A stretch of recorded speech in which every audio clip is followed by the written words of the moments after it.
Universidad de El Salvador, Facultad de Odontología, Patología 2. Nuestro tema a desarrollar es microbiología de las enfermedades periodontales. Nuestro objetivo general es explicar todo acerca de la microbiología de enfermedades periodontales desde su clasificación hasta su tratamiento. Y nuestros objetivos específicos son mostrar los diferentes tratamientos que existen para la microbiología de las enfermedades periodontales, distinguir cada una de las características de la microbiología de las enfermedades periodontales para poder clasificarlas y examinar los diferentes diagnósticos de la microbiología de las enfermedades periodontales. Tenemos que conocer un poco sobre la historia de la microbiología bucal y saber que es paralela a la microbiología y la enfermedad infecciosa en general. Estas van desde Van Leeuwenhoek de 1632 a 1723. Muchos pioneros de la investigación dental han estudiado los microorganismos bucales para determinar su función en la caries dental y en la enfermedad periodontal. Y nosotros no seremos la excepción. El concepto de la acción específica de los microbios en las diversas patologías existentes ha sido manejada desde los tiempos de Pasteur, 1822 a 1895, quien formuló la hipótesis de que cada tipo de fermentación era causado por microorganismos específicos. Años después, Robert Koch inició una verdadera revolución en la microbiología, con la creación de los postulados que llevan su nombre, donde proponen unos criterios para distinguir los microorganismos patógenos de los adventicios. En el laboratorio de Koch trabajaba un dentista, Willoughby Dayton Miller, de 1853 a 1907, quien aplicó todas las técnicas microbiológicas del momento a los estudios de la flora bucal. Estaba interesado en muchos aspectos de las enfermedades bucales y también en hallar si alguna bacteria específica causaba la enfermedad periodontal. Posteriormente, Bass, quien desarrolló la técnica de cepillado que lleva su nombre, Bass y Joss, 1915, formuló la hipótesis de que un microorganismo específico, Endoamoeba buccalis, era la causa de la enfermedad periodontal. Solo muy recientemente se crearon técnicas microbiológicas que permitieron el cultivo de la mayoría de los microorganismos de la cavidad bucal. El adelanto se logró cuando la dispersión cuidadosa de las muestras fue combinada con prolijas técnicas anaerobias en las cuales las bacterias fueron protegidas contra la exposición al oxígeno durante las diversas fases del trabajo en el laboratorio. Microbiología de las enfermedades periodontales. Para saber qué es la enfermedad periodontal debemos de conocer la definición de la periodoncia, que es el área de la odontología que se encarga del estudio, prevención y tratamiento de aquellas patologías que afectan a los tejidos que protegen, rodean y sujetan los dientes: encía, hueso alveolar, ligamento periodontal y cemento radicular. Las lesiones periodontales se producen por la acumulación de bacterias que ocasionan alteraciones del periodonto. Si no son tratadas, estas dolencias avanzan progresivamente, pudiendo provocar la caída de los dientes y diversas afecciones en nuestro organismo. Sabiendo la definición de periodoncia, ¿qué es la enfermedad periodontal? Se denominan enfermedades periodontales a una serie de procesos patológicos de carácter infeccioso que tienen en común el afectar a los tejidos de soporte del diente. Estos cuadros clínicos se engloban básicamente bajo la denominación de gingivitis y periodontitis. En el libro de microbiología oral podemos encontrar la clasificación de las enfermedades periodontales, las cuales podemos observar que es la gingivitis y periodontitis. Más adelante se explicará algunos de los puntos que podemos observar en esta tabla. Primero explicaremos la parte de la gingivitis. Enfermedades gingivales producidas por placa desde un punto de vista epidemiológico. Este tipo de gingivitis afecta prácticamente la totalidad de la población. Es un cuadro clínico reversible que evoluciona en brotes de intensidad y duración variables. Constituyen la gran mayoría del total de las gingivitis. Su causa es el control inadecuado de la placa bacteriana mediante las medidas de higiene oral. Aunque en el grado de afectación presenta mucha importancia el factor predisposición del hospedador. En las enfermedades gingivales producidas por placa y modificadas por factores sistémicos, podemos encontrar los cambios hormonales fisiológicos. En estas situaciones, como el ciclo menstrual, la pubertad o el embarazo, se puede asociar con ciertas alteraciones de la encía.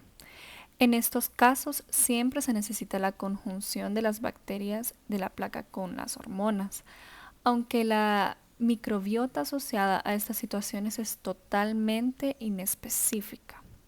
Se encuentra asociada al sistema endocrino.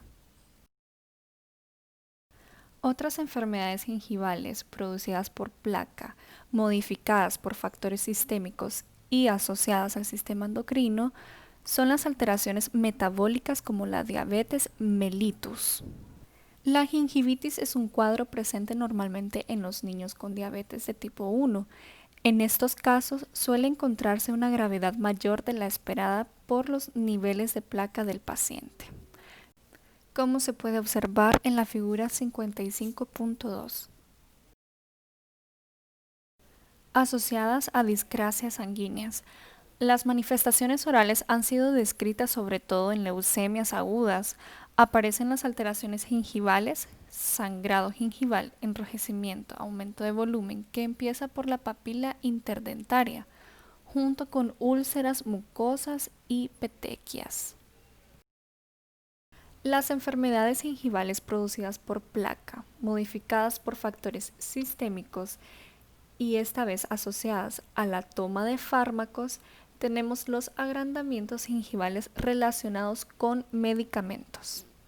Los fármacos que producen este tipo de alteraciones son fundamentalmente de tres tipos: antiepilépticos, por ejemplo fenitoína; inmunosupresores, por ejemplo ciclosporina A; y antagonistas del calcio, utilizados sobre todo en el tratamiento de la hipertensión arterial, por ejemplo nifedipino, verapamilo, diltiazem o valproato sódico. Gingivitis relacionadas con la toma de anticonceptivos orales son menos frecuentes y reconocen un único microorganismo como responsable. En realidad son más gingivoestomatitis que gingivitis puras.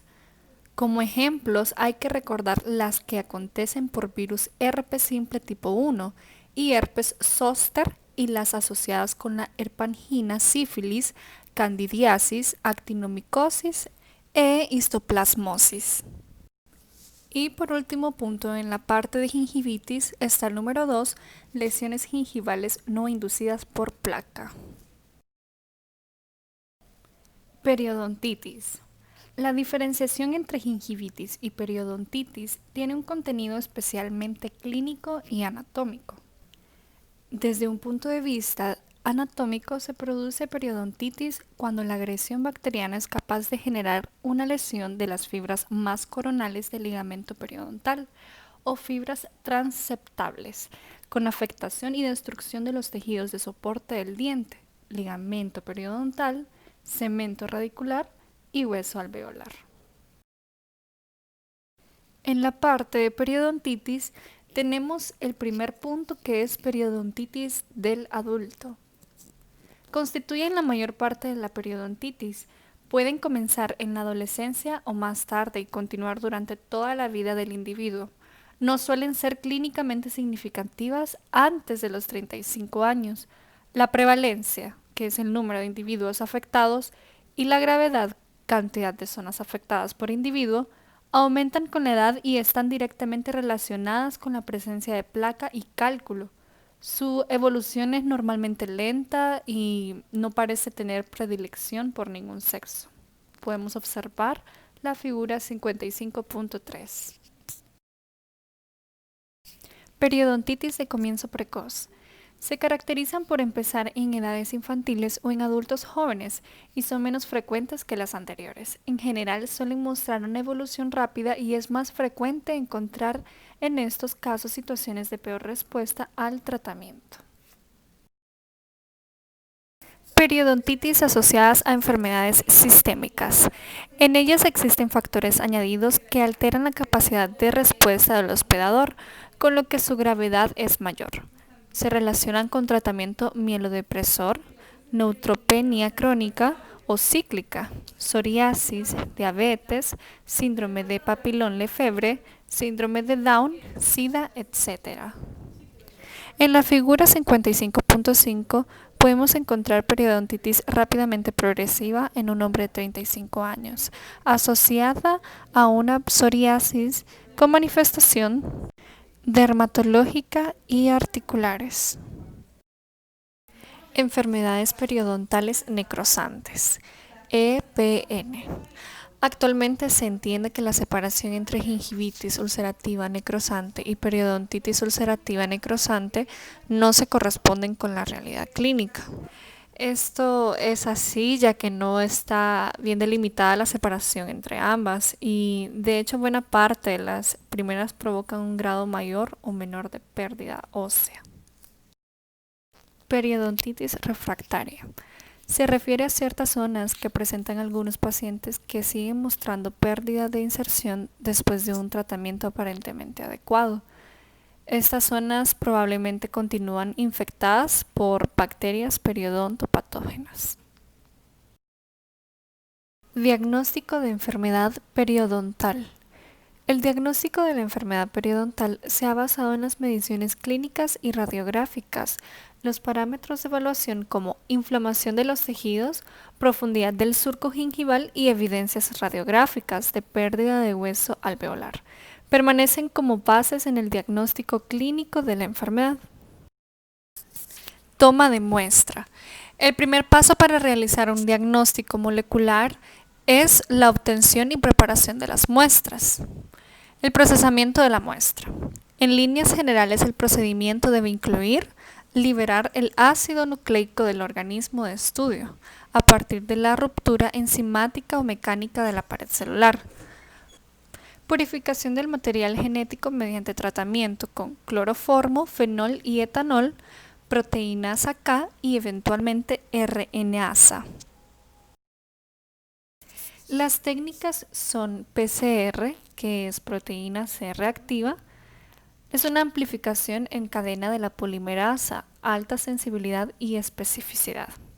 El PCR en tiempo real es una variante de la PCR convencional que se emplea para la cuantificación de ácidos nucleicos, tanto de ADN como de ARN mensajero en una muestra. PCR aleatoria. Esta técnica es similar a la PCR, pero utiliza cebadores, primers aleatorios. Southern blot. Transferencia de fragmentos de ADN originados por endonucleasas de restricción y posterior hibridación con una zona marcada. Permite la comparación de patrones genéticos. Dot blot. Técnicas de hibridación, detección cualitativa de un agente infeccioso en muestras de sangre, heces, esputos, etc. Las sondas son muestras gingivales, son sometidas a la digestión enzimática del ADN bacteriano. Estos fragmentos desconocidos son expuestos a sondas marcadas complementarias y bajo determinadas condiciones de temperatura e ionización. Se permite su hibridación en un sustrato de nitrocelulosa. Los microarrays es una nueva técnica que combina el método molecular de la hibridación con sondas de ADN, con la tecnología de los biochips o chip microelectrónico. La secuenciación es una interrupción controlada de la síntesis de una hebra complementaria durante una replicación in vitro. Análisis proteómico. En esta técnica ofrece el perfil de proteínas totales de una célula o un microorganismo. Cariotipificación. Separación electroforética de cromosomas.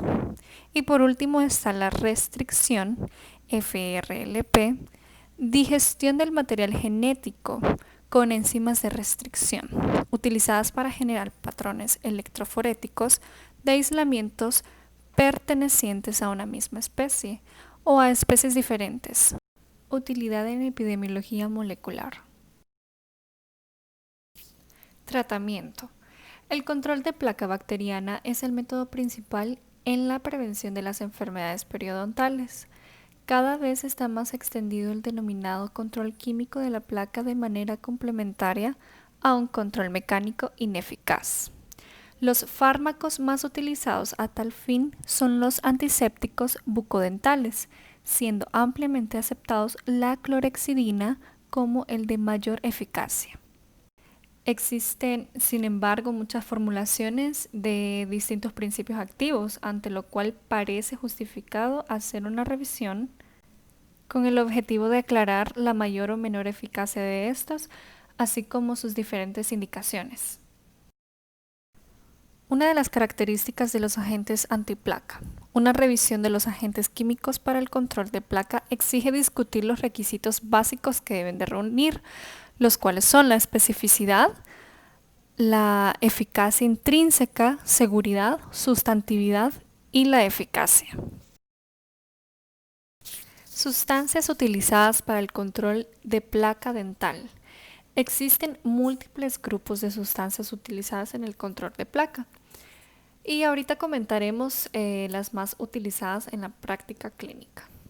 Compuestos de amonio cuaternario, aceites esenciales, triclosan, fluoruros, hexetidina, clorhexidina.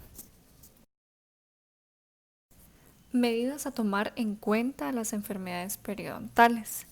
La prevención de las enfermedades periodontales se basa en el conocimiento de los factores causales. Está absolutamente demostrado que, aunque las bacterias de por sí solas no son suficientes para producir la enfermedad periodontal destructiva, son esenciales para que se produzca la enfermedad periodontal de cualquier tipo. Y por tanto, es evidente que sin bacterias las enfermedades periodontales no existen, por lo que el control de las bacterias supone el control de la enfermedad. Ten en cuenta estas medidas para reducir o evitar la periodontitis. Cepíllate los dientes 2 veces por día o mejor aún después de cada comida o colación. Usa un cepillo de dientes suave y reemplázalo al menos cada 3 meses. Considera la posibilidad de usar un cepillo de dientes eléctrico que puede ser más eficaz para eliminar la placa y el sarro dental. Ocupa hilo dental todos los días. Usa un enjuague bucal para ayudar a reducir la placa entre los dientes, si te lo recomienda tu dentista. Complementa el cepillado y el uso del hilo dental con un limpiador interdental como un palillo dental, cepillo interdental o varilla dental diseñados especialmente para limpiar entre los dientes. Realiza limpiezas dentales regulares con un profesional de acuerdo a un cronograma recomendado por el dentista. No fumes ni mastiques tabaco. Control mecánico de la placa bacteriana periodontopática. Los métodos preventivos más ampliamente aceptados son los que combinan medidas de higiene oral personal y profesional, entendiendo que el control de placa supragingival pertenece al individuo y la eliminación de la placa subgingival y el cálculo se consigue a través de la profilaxis profesionales. Control químico de la placa bacteriana. Las enfermedades periodontales están producidas por bacterias. Es adecuado sugerir la utilización de quimioterápicos con el fin de eliminar la microbiota oral, inhibir la colonización bacteriana en la superficie de los dientes, eliminar la placa establecida e impedir la mineralización de la placa. Eliminación de factores que retienen la placa bacteriana. Igualmente de importante en la prevención de las enfermedades periodontales está el controlar aquellas situaciones que van a dar lugar a retención de placa y que si no se remedian antes del tratamiento periodontal serán un factor recurrente. La enfermedad periodontal como factor de riesgo de otras enfermedades sistémicas. Estudios detallados y contrastados han puesto de manifiesto que las enfermedades periodontales como infecciones crónicas pueden desempeñar un papel coadyuvante en diversas enfermedades sistémicas importantes, entre las que se han incluido la enfermedad cardiovascular y la arteriosclerosis. La explicación sería que la exposición crónica a las bacterias periodontales y las endotoxinas y citoquinas de origen periodontal favorecería la formación de ateromas, considerándose que podrían tener la misma magnitud que factores de riesgo clásicos como el colesterol. Por último, tenemos la salud pública y enfermedad periodontal. La prevención y el control de las enfermedades periodontales a nivel comunitario recomiendan una estrategia poblacional dirigida a fomentar la responsabilidad individual sobre la propia salud periodontal a través de la educación para la higiene oral. Estos son los libros con los capítulos y páginas donde obtuvimos la información para nuestro trabajo. Muchas gracias.